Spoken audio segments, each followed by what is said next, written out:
Hello दोस्तों, स्वागत है आप सभी का एडुटेरिया के 13वें एपिसोड में। दोस्तों आप सभी का स्वागत है एडुटेरिया के ये जो सीरीज चल रहा है दोस्तों, उसमें आपका सभी का स्वागत है। दोस्तों आज हम एडुटेरिया का जो प्रैक्टिस सेट 13 है वो वीडियो करेंगे। तो दोस्तों चलिए बिना देरी के अपने काम की ओर बढ़ते हैं। तो सबसे पहले दोस्तों अगर आप पहला सेट से 12 सेट तक का वीडियो नहीं देखें तो दोस्तों वो देख लें बस, ताकि आपको परीक्षा के लिए वो महत्वपूर्ण साबित हो सके। तो चलिए दोस्तों शुरू करते हैं। सबसे पहले जो है कि निम्नलिखित में कौन सदिश राशि है। निम्नलिखित में कौन सदिश राशि है? तो दोस्तों सदिश राशि उसे कहते हैं जिसमें कि दिशा और परिमाण दोनों जरूरी है, और जबकि अदिश राशि में सिर्फ परिमाण चाहिए, दिशा की कोई आवश्यकता नहीं है। तो दोस्तों इसमें सदिश राशि जो हो जाएगा आपका चाल प्रवणता जो है ये सदिश राशि है। जबकि विद्युत धारा जो दोस्तों आपका विद्युत धारा ये अदिश राशि है, तापमान भी अदिश राशि है, चाल भी अदिश राशि है। इसमें चाल में चलने के लिए कोई भी दिशा निर्धारित नहीं चाहिए। तो दोस्तों आपका जो बी नंबर हो जाएगा करेक्ट आंसर हो जाएगा। तो चलिए दोस्तों नेक्स्ट क्वेश्चन की ओर बढ़ते हैं। नेक्स्ट क्वेश्चन कह रहा है कि प्रकाश संश्लेषण के माध्यम से कुल स्थिरीकृत कार्बन डाइऑक्साइड जो है का लगभग आधा भाग पृथ्वी पर कौन स्थिरीकृत करता है? कि प्रकाश संश्लेषण के दौरान माध्यम से कुल स्थिरीकृत कार्बन डाइऑक्साइड का लगभग आधा भाग पृथ्वी पर कौन स्थिरीकृत करता है? तो दोस्तों आपका जो ऑप्शन हो जाएगा शैवाल करता है। पृथ्वी पर आधा भाग जो करता है स्थिरीकृत करता है वो दोस्तों शैवाल है। नेक्स्ट क्वेश्चन की ओर बढ़ते हैं। रक्त शर्करा को जो नियंत्रित करने के लिए इंसुलिन का स्रवण निम्नलिखित में किस ग्रंथि द्वारा होता है? तो अग्नाशय द्वारा होता है। रक्त शर्करा के नियंत्रित करने के लिए इंसुलिन का जो स्रवण होता है निम्नलिखित में किस ग्रंथि द्वारा होता है? अग्नाशय द्वारा होता है। नेक्स्ट क्वेश्चन की ओर बढ़ते हैं। आप लोग आंसर दीजिएगा दोस्तों। निम्नलिखित में कौन सा डीएनए में नहीं पाया जाता है? तो दोस्तों यूरेसिल नहीं पाया जाता है, जबकि एडेनिन, थाइमिन, साइटोकाइनिन पाया जाता है। तो दोस्तों आरएनए में यूरेसिल पाया जाता है, जबकि डीएनए में यूरेसिल नहीं पाया जाता है। नेक्स्ट क्वेश्चन की ओर बढ़ते हैं। इनमें किसकी उपस्थिति के कारण मानव रक्त का रंग जो है लाल होता है? तो हीमोग्लोबिन के कारण दोस्तों मानव का जो रक्त होता है वो क्या होता है? लाल होता है। हीमोग्लोबिन के कारण जो होता है दोस्तों मानव का रक्त क्या होता है? लाल होता है। दोस्तों सिंधु घाटी की सभ्यता के अंतर्गत प्राप्त लिपि लिखी जाती है। तो दोस्तों प्राप्त लिपि जो पहले दाएं से बाईं और दूसरी पंक्ति में बाईं से दाईं ओर लिखी जाती है। पहली पंक्ति में दाईं से बाईं ओर, जबकि दूसरी पंक्ति में दोस्तों बाईं से दाईं ओर की ओर। पहली पंक्ति में जो लिखी जाती है दोस्तों राइट से लेफ्ट, और दूसरी पंक्ति में लेफ्ट से राइट की ओर लिखी जाती है। नेक्स्ट क्वेश्चन की ओर बढ़ते हैं कि प्रथम बोध संगीति के अध्यक्ष कौन थे? प्रथम बोध संगीति के अध्यक्ष कौन थे? तो दोस्तों प्रथम बोध संगीति के जो अध्यक्ष थे वो महाकश्यप थे। कौन थे? प्रथम बोध संगीति के अध्यक्ष जो थे वो महाकश्यप थे। नेक्स्ट क्वेश्चन की ओर बढ़ते हैं। निम्नलिखित में कौन एक प्राकृतिक बंदरगाह नहीं है? निम्नलिखित में कौन एक प्राकृतिक बंदरगाह नहीं है? तो दोस्तों आपका चेन्नई जो है ये प्राकृतिक बंदरगाह नहीं है, जबकि मुंबई है दोस्तों, कोच्चिन है, विशाखापत्तनम, ये सब प्राकृतिक बंदरगाह है, लेकिन चेन्नई जो दोस्तों है वो प्राकृतिक बंदरगाह नहीं है। नेक्स्ट क्वेश्चन की ओर बढ़ते हैं दोस्तों। आप लोग आंसर दीजिएगा। कह रहा है कि घेरे की नीति या सुरक्षा प्रकोष्ठ का नीति का जनक माना जाता है किसको? तो वॉरेन हेस्टिंग्स को। घेरे की नीति या सुरक्षा प्रकोष्ठ की नीति का जनक माना जाता है किसको? तो वॉरेन हेस्टिंग्स को। नेक्स्ट क्वेश्चन की ओर बढ़ते हैं। कह रहा है कि वामपंथी विचारों पर आधारित फॉरवर्ड ब्लॉक की स्थापना कब हुई थी? तो वामपंथी जो विचारों पर आधारित फॉरवर्ड ब्लॉक की स्थापना हुई थी 1939 ईस्वी में। कब हुआ था दोस्तों? 1939 में। वामपंथी विचारों पर आधारित जो फॉरवर्ड ब्लॉक की स्थापना हुई थी 1939 ईस्वी में हुई थी। नेक्स्ट क्वेश्चन की ओर बढ़ते हैं। नेक्स्ट क्वेश्चन कह रहा है कि विश्व में मछली उत्पादन की दृष्टि से महत्वपूर्ण ग्राउंड बेक निम्नलिखित में किस क्षेत्र में स्थित है? तो अटलांटिक महासागर का उत्तरी पश्चिमी क्षेत्र में। अटलांटिक महासागर का उत्तरी पश्चिमी क्षेत्र में मछली उत्पादन की दृष्टि से महत्वपूर्ण ग्राउंड बेक निम्नलिखित में किस क्षेत्र में स्थित है? तो अटलांटिक महासागर के उत्तरी पश्चिमी क्षेत्र में। नेक्स्ट क्वेश्चन की ओर बढ़ते हैं दोस्तों। कह रहा है कि सूची 1 को सूची 2 से मिलाइए। सूची 1 को सूची 2 से मिलाइए। तो केटरबरी जो दोस्तों न्यूजीलैंड में, केटरबरी कहाँ पे? न्यूजीलैंड में, जबकि पुस्ताज जो है हंगरी में, बेल्ट जो है दक्षिण अमेरिका में, पंपास जो है अर्जेंटीना में। केटरबरी जो है न्यूजीलैंड में, पुस्ताज जो है हंगरी है दोस्तों, बेल्ट जो है दक्षिण अमेरिका में है, और जबकि पंपास जो है अर्जेंटीना में। नेक्स्ट क्वेश्चन की ओर बढ़ते हैं। कह रहा है वंदे मातरम किस राष्ट्रीय आंदोलन का प्रमुख गीत था? तो दोस्तों वंदे मातरम जो था वो किस आंदोलन का मुख्य गीत था? स्वदेशी आंदोलन का वो मुख्य गीत था। स्वदेशी आंदोलन का जो मुख्य गीत था वो कौन था दोस्तों? वंदे मातरम। वंदे मातरम जो था किस राष्ट्रीय आंदोलन का मुख्य गीत था? स्वदेशी आंदोलन। नेक्स्ट क्वेश्चन की ओर बढ़ते हैं दोस्तों। कह रहा है कि माउंटबेटन के योजना के अंतर्गत कब पहली बार भारत विभाजन एवं पाकिस्तान निर्माण को स्वीकार किया गया था? कि माउंटबेटन योजना के अंतर्गत कब पहली बार भारत विभाजन एवं पाकिस्तान निर्माण को स्वीकार किया गया था? तो 3 जून 1947 को माउंटबेटन योजना के अंतर्गत पहली बार भारत विभाजन एवं पाकिस्तान निर्माण को स्वीकार किया गया था 3 जून 1947 ईस्वी को। नेक्स्ट क्वेश्चन की ओर बढ़ते हैं, आप लोग आंसर दीजिएगा। कह रहा है कि निम्नलिखित में कौन संसद के किसी सदन का सदस्य नहीं होता और न ही वह संसद में बैठता है लेकिन वह संसद का अभिन्न अंग है? तो दोस्तों निम्नलिखित में कौन संसद के किसी का सदन का सदस्य नहीं होता और न ही संसद में बैठता लेकिन वह संसद का वो विभिन्न अंग है? तो दोस्तों वो राष्ट्रपति होता है, जो कि भारत का पहला नागरिक होता है। भारत का जो पहला नागरिक होता है दोस्तों राष्ट्रपति होता है। भारत का पहला नागरिक क्या होता है? राष्ट्रपति होता है। संविधान सभा का जो नेक्स्ट क्वेश्चन आप लोग बढ़ते हैं दोस्तों। नेक्स्ट क्वेश्चन है कि संविधान सभा का चुनाव जो निम्नलिखित में किस आधार पर किया जाता है? तो दोस्तों संविधान का सभा का जो चुनाव होता है वो दोस्तों वयस्क मताधिकार के अनुसार किया जाता है, आधार पर किया जाता है। संविधान का सभा का जो चुनाव होता है निम्नलिखित में किस आधार पर किया जाता है? तो वयस्क मताधिकार के आधार पर किया जाता है। नेक्स्ट क्वेश्चन की ओर बढ़ते हैं दोस्तों। कह रहा है कि भारतीय संविधान का कौन सा भाग अध्याय संघ और राज्यों के किसी मध्य विधायक संगठनों से संबंधित है? तो दोस्तों भाग 2 जो कि अध्याय 1 में, भाग 2 जबकि अध्याय 1 में कि भारतीय संविधान का कौन सा भाग और अध्याय संघ और राज्यों के मध्य विधायक संघों से निर्मित है? तो भाग 2 और अध्याय 1 से संबंधित है। नेक्स्ट क्वेश्चन की ओर बढ़ते हैं दोस्तों। नेक्स्ट क्वेश्चन आपके स्क्रीन पर कह रहा है कि किस संविधान संशोधन अधिनियम द्वारा मतदान करने की न्यूनतम उम्र सीमा जो है 21 वर्ष से घटाकर 18 वर्ष किया गया है? तो दोस्तों 61वां संविधान संशोधन के अधिनियम के अनुसार पहले जो था मतदान देने की उम्र जो घोषित किया था, मतदान देने की उम्र घोषित किया था 21, लेकिन उसको घटा कर कितना कर दिया दोस्तों? अब 18 साल से आप वोट दे सकते हैं। तो दोस्तों किस संविधान के अनुसार? 61वां संविधान संशोधन के अनुसार। नील आंदोलन को जमकर समर्थन करने वाले हिंदू पेट्रियाट के संपादक कौन थे? तो हरिश्चंद्र मुखर्जी थे। नील आंदोलन को जमकर समर्थन करने वाले हिंदू पेट्रियाट के संपादक कौन थे? तो हरिश्चंद्र मुखर्जी थे। नेक्स्ट क्वेश्चन की ओर बढ़ते हैं दोस्तों। नेक्स्ट क्वेश्चन आपके स्क्रीन पर कह रहा है कि निम्नलिखित में किसने हिंदी भाषा को भारत की राष्ट्रभाषा के रूप में स्वीकारा व पहली बार स्वराज शब्द का प्रयोग किया? तो दोस्तों आपका जो दयानंद सरस्वती है। निम्नलिखित में किसने हिंदी भाषा को भारत की राष्ट्रभाषा के रूप में स्वीकारा और पहली बार स्वराज शब्द का प्रयोग किया? तो दोस्तों वो दयानंद सरस्वती था। नेक्स्ट क्वेश्चन की ओर बढ़ते हैं।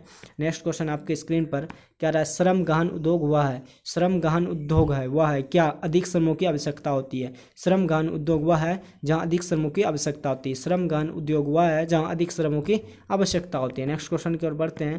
कह रहा है कि निर्धनता की दुरुशक की अवधारणा निम्न में से किसके द्वारा की गई? तो निर्धनता की दुरुशक की अवधारणा जो रेगर नक्श के द्वारा की गई। निर्धनता की दुरुशक की अवधारणा निम्नलिखित में किसके द्वारा की गई थी? तो रेगर नक्श के द्वारा की गई थी। नेक्स्ट क्वेश्चन आपके स्क्रीन पर कह रहा है कि बेतरई कहा जाता है। बेतरई किसे कहा जाता है? तो ऋग्वेद सामवेद यजुर्वेद यानी कि अथर्ववेद को छोड़कर बेतरई कहा जाता है। अथर्ववेद को छोड़कर बेतरई कहलाता है। अथर्ववेद को छोड़कर यानी कि ऋग्वेद सामवेद यजुर्वेद। तो दोस्तों आपका जो सी नंबर है बिल्कुल करेक्ट है। नेक्स्ट क्वेश्चन की ओर बढ़ते हैं। नेक्स्ट क्वेश्चन कह रहा है कि डैश मुद्रास्फीति तथा बेरोजगारी के संबंध को दर्शाता है। तो फिलिप्स चक्र जो दोस्तों होता है, फिलिप्स चक्र जो होता है मुद्रास्फीति तथा बेरोजगारी को दर्शाता है। आपका जो ऑप्शन नंबर ए आप लोग आंसर दे रहे हैं बिल्कुल करेक्ट है। नेक्स्ट क्वेश्चन की ओर बढ़ते हैं। नेक्स्ट क्वेश्चन कह रहा है कि बुग्याल तथा प्यार घास के मैदान किस प्रदेश में पाए जाते हैं? तो बुग्याल तथा प्यार जो है घास के किस मैदान में पाए जाते हैं? तो उत्तराखंड में। बुग्याल तथा प्यार घास के किस मैदान में प्रदेश में पाए जाते हैं? तो उत्तराखंड में पाए जाते हैं। नेक्स्ट क्वेश्चन की ओर बढ़ते हैं। कह रहा है जलवायु परिवर्तन का क्या कारण है? तो दोस्तों ग्रीन हाउस है, ओजोन परत का क्षरण है, प्रदूषण है। तो इनमें से सभी हो जाएगा। कि जलवायु परिवर्तन का क्या कारण है? तो दोस्तों ग्रीन हाउस भी हो जाएगा, ओजोन परत का क्षरण हो जाएगा और प्रदूषण भी हो जाएगा। इससे वायु का क्या होता है? परिवर्तन होता है। नेक्स्ट क्वेश्चन की ओर बढ़ते हैं। कह रहा है कि निम्नलिखित में कौन प्रत्यक्ष कर है जिसको हम देख सकते हैं? तो निगम शुल्क और सीमा शुल्क है जिसको हम देख सकते हैं। तो आपका ऑप्शन नंबर बी बिल्कुल सही है। निम्नलिखित में कौन प्रत्यक्ष कर है? तो निगम कर है और सीमा शुल्क है। नेक्स्ट क्वेश्चन की ओर बढ़ते हैं। पारिस्थितिकी शब्द किसने दिया था? तो दोस्तों पारिस्थितिकी शब्द जो दिया था हैकेल ने दिया था। पारिस्थितिकी जो शब्द दिया था वो किसने दिया था? हैकेल ने दिया था। आपका जो ऑप्शन नंबर आप भी कमेंट कर रहे हैं बिल्कुल सही है। नेक्स्ट क्वेश्चन की ओर बढ़ते हैं दोस्तों। नेक्स्ट क्वेश्चन आपकी स्क्रीन पर कह रहा है कि निम्नलिखित में जो है किस एक ध्वनि की चाल सबसे अधिक होती है? तो दोस्तों निम्नलिखित में किस एक में ध्वनि की चाल सबसे अधिक होगी? तो लकड़ी में दोस्तों ध्वनि की चाल सबसे अधिक होगी।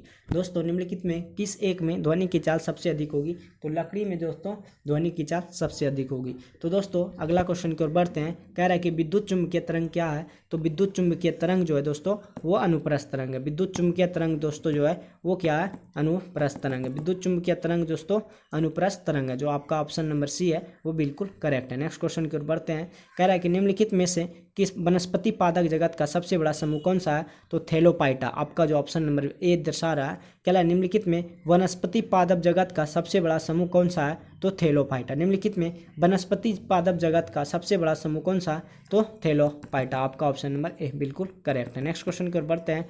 कह रहा है कि ऊर्जा का पिरामिड क्या होता है? यानी कि ऊर्जा का पिरामिड जो होता है हमेशा सीधा होता है, हमेशा उल्टा होता है। तो आपका ऑप्शन नंबर जो है ऊर्जा का पिरामिड जो होता है हमेशा सीधा होता है। ऊर्जा का पिरामिड कैसा होता है दोस्तों? सीधा होता है। ऊर्जा का पिरामिड कैसा होता है? सीधा होता है।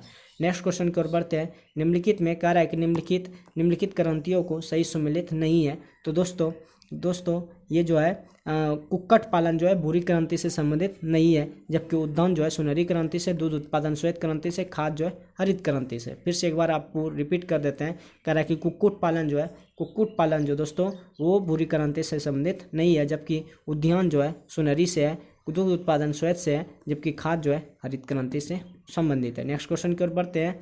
नेक्स्ट क्वेश्चन आपकी स्क्रीन पर कह रहा है कि वर्ष 2011 के अनुसार सर्वाधिक लिंगानुपात वाले राज्य घटते क्रम में क्या है? तो 2011 के अनुसार सर्वाधिक लिंग घटते क्रम में तो सबसे ज़्यादा केरल का दोस्तों, उसके बाद तमिलनाडु, उसके बाद आंध्र प्रदेश। तो सबसे ज़्यादा 2011 की जनगणना के अनुसार सर्वाधिक लिंगानुपात जो था वो केरल में था, उसके बाद तमिलनाडु आया, उसके बाद आंध्र प्रदेश। तो घटते क्रम में दोस्तों सबसे पहले ज़्यादा जो पूछेगा केरल में। तो दोस्तों आपको याद रखना होगा कि सबसे लिंगानुपात जो है केरल में सबसे ज़्यादा का, अगर उससे कम पूछे तो तमिलनाडु, उससे भी कम पूछे तो आपका आंध्र प्रदेश हो जाएगा। नेक्स्ट क्वेश्चन की ओर बढ़ते हैं।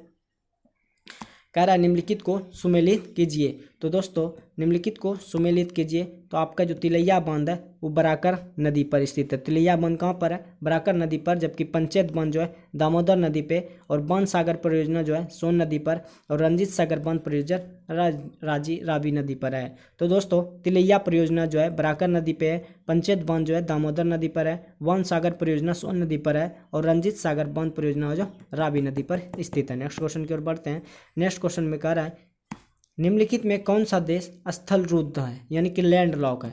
निम्नलिखित में कौन सा देश जो है स्थल रुद्ध है? तो दोस्तों आपका जो पराग्वे है वो लैंड लॉक है। निम्नलिखित में कौन सा देश जो है स्थल रुद्ध है? तो दोस्तों पराग्वे है। कौन है? पराग्वे है।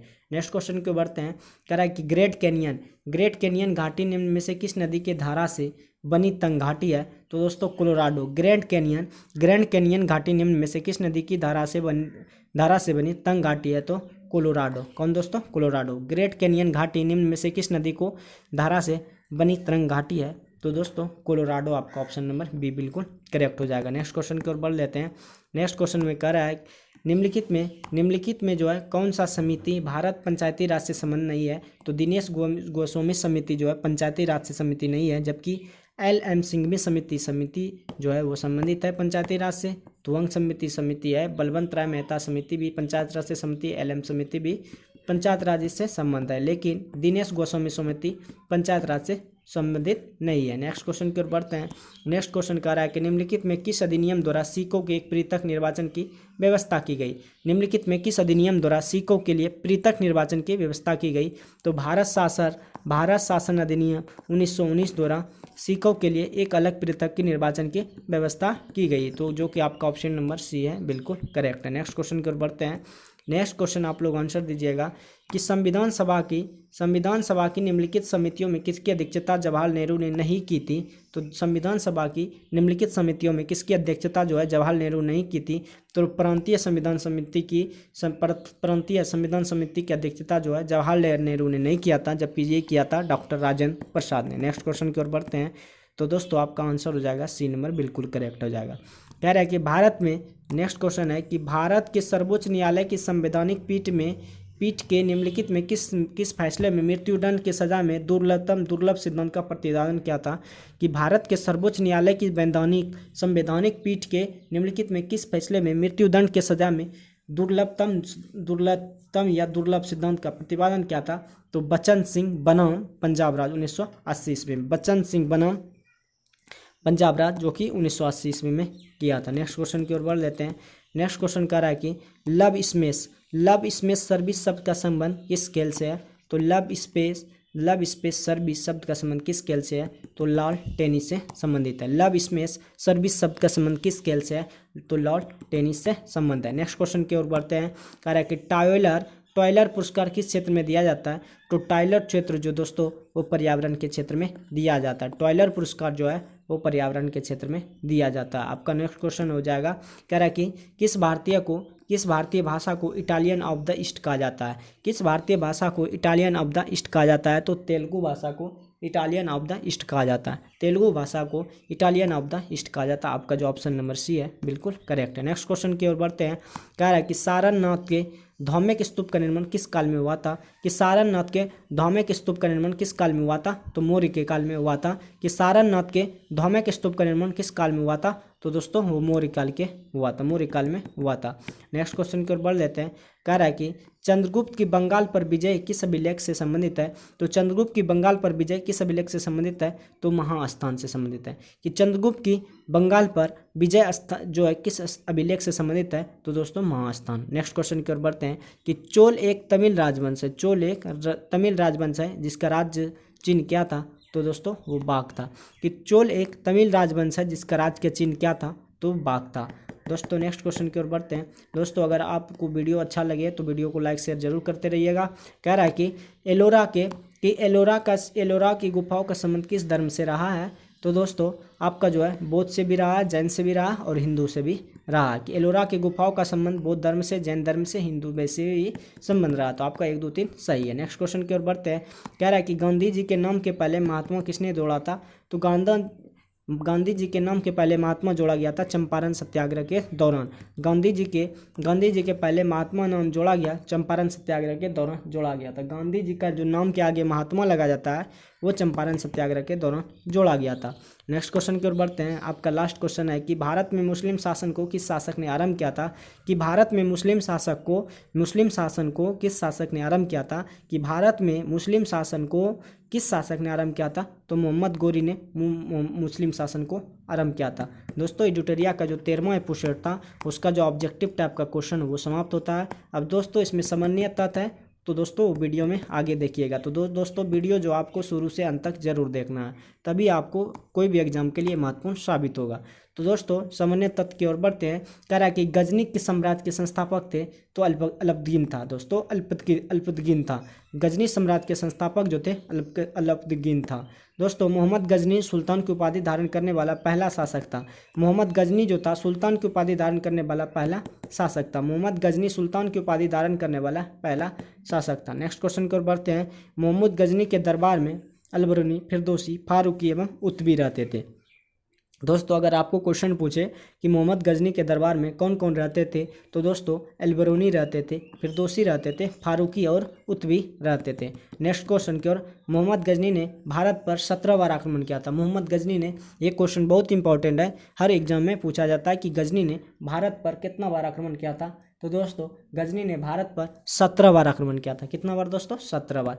नेक्स्ट क्वेश्चन है, कह रहा है कि इसने पहला आक्रमण 1000 ईस्वी में तथा अंतिम आक्रमण जो है 1027 में जाटों के विरुद्ध किया था, जिसने जाटों ने इसको दिया खत्म करके। तो 1027 में मोहम्मद गजनी का अंत हुआ था। और दोस्तों मोहम्मद गजनी की जो मृत्यु हुई थी 1030 ईस्वी में हुई थी, 1030 ईस्वी में। जबकि जाटों के विरुद्ध जो हुआ था 1027 ईस्वी में हुआ था। और 1025 में दोस्तों सोमनाथ मंदिर पर आक्रमण किया था।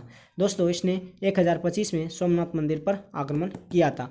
अब मोहम्मद गजनी ने भारत पर पहला आक्रमण 1175 में किया था। मोहम्मद गजनी ने भारत पर जो आक्रमण किया था दोस्तों 1175 ईस्वी में किया था। इसने दूसरा आक्रमण जो किया था वो पाटन गुजरात में किया था। इसने दूसरा आक्रमण किया दोस्तों, दूसरा आक्रमण जो किया 1178 में पाटन गुजरात में किया था। इसने दूसरा आक्रमण 1178 में पाटन गुजरात पर किया। इस समय यहाँ का शासक भीम द्वितीय था, भीम द्वितीय था। नेक्स्ट क्वेश्चन की ओर बढ़ते हैं।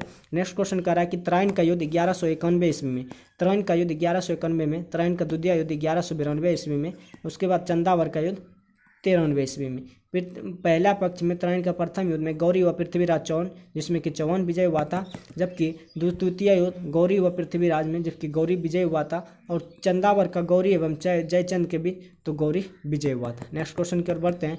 क्या है कि अभिलेख जो है किस शासक से संबंधित है? तो हाथी गुम्फा अभिलेख खलिंग नरवेश के संशासक है। जूनागढ़ अभिलेख रुद्रदमन है। एलोल अभिलेख पुलकेशिन द्वितीय है। मंदसौर अभिलेख नरेश यशुरवर्मन। नासिक अभिलेख गौतमी बलश्री, और भीतरी अभिलेख स्कंदगुप्त से मिलता है। तो दोस्तों आपका जो है एडुटेरिया का ये वीडियो जो है समाप्त होता है। दोस्तों अगर वीडियो अच्छा लगे तो वीडियो को लाइक शेयर जरूर करते रहिएगा। और दोस्तों मिलते हैं नेक्स्ट वीडियो में नेक्स्ट डेट की ओर। तो आज के लिए बस इतना ही। जय हिंद।